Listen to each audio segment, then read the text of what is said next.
ಇನ್ನು ಮಹಾರಾಷ್ಟ್ರದ ಪಶ್ಚಿಮ ಘಟ್ಟಗಳಲ್ಲಿ ಭಾರಿ ಮಳೆಯಾಗ್ತಾ ಇರುವ ಹಿನ್ನೆಲೆಯಲ್ಲಿ ಕೃಷ್ಣಾ ನದಿಗೆ ಹರಿದು ಬರ್ತಾ ಇದೆ ಅಪಾರ ಪ್ರಮಾಣದ ನೀರು.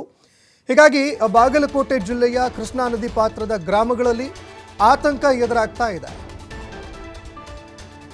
ಇನ್ನು ಮಹಾರಾಷ್ಟ್ರದಲ್ಲಿ ಅಪಾರ ಪ್ರಮಾಣದಲ್ಲಿ ಮಳೆಯಾಗ್ತಾ ಇದೆ. ಹೀಗಾಗಿ ಪಶ್ಚಿಮ ಘಟ್ಟಗಳಲ್ಲಿ ಭಾರಿ ಮಳೆಯಾಗ್ತಾ ಇರುವ ಹಿನ್ನೆಲೆಯಲ್ಲಿ ಕೃಷ್ಣಾ ನದಿಗೆ ಅಪಾರ ಪ್ರಮಾಣದ ನೀರು ಹರಿದು ಬರ್ತಾ ಇದೆ.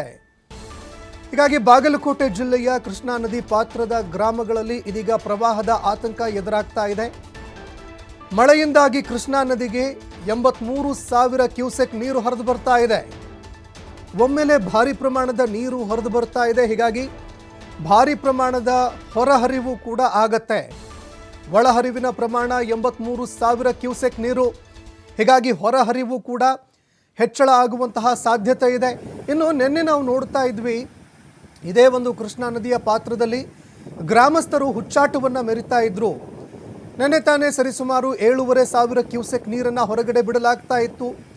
ಆದರೂ ಕೂಡ ಗ್ರಾಮಸ್ಥರು ಊರಿಗೆ ಕಟ್ಟಲಾಗಿರುವಂತಹ ಒಂದು ರಸ್ತೆ ಏನಿದೆ, ಒಂದು ಸಣ್ಣ ಡ್ಯಾಮ್ ಏನಿದೆ, ಅಲ್ಲಿ ತಿರುಗಾಡಿ ತಮ್ಮ ಹುಚ್ಚಾಟವನ್ನು ಮೆರೆಯುವಂತಹ ಕೆಲಸವನ್ನು ಮಾಡ್ತಾ ಇದ್ರು. ಇದೇ ಕಾರಣಕ್ಕಾಗಿ ಈ ರೀತಿಯಾದಂತಹ ಹುಚ್ಚಾಟಕ್ಕೆ ಮುಂದಾಗಬಾರ್ದು.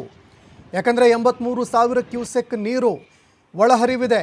ಸದ್ಯ ಹಿಪ್ಪರ್ಗಿ ಜಲಾಶಯದಿಂದ 38,000 ಕ್ಯೂಸೆಕ್ ಹೊರಹರಿವು ಆಗ್ತಾ ಇದೆ. ನದಿ ಪಾತ್ರದ ಗ್ರಾಮಗಳ ಜನರು ಜಾಗೃತರಾಗಿರಬೇಕು ಅಂತ ಜಿಲ್ಲಾಡಳಿತ ಮನವಿ ಮಾಡಿದೆ.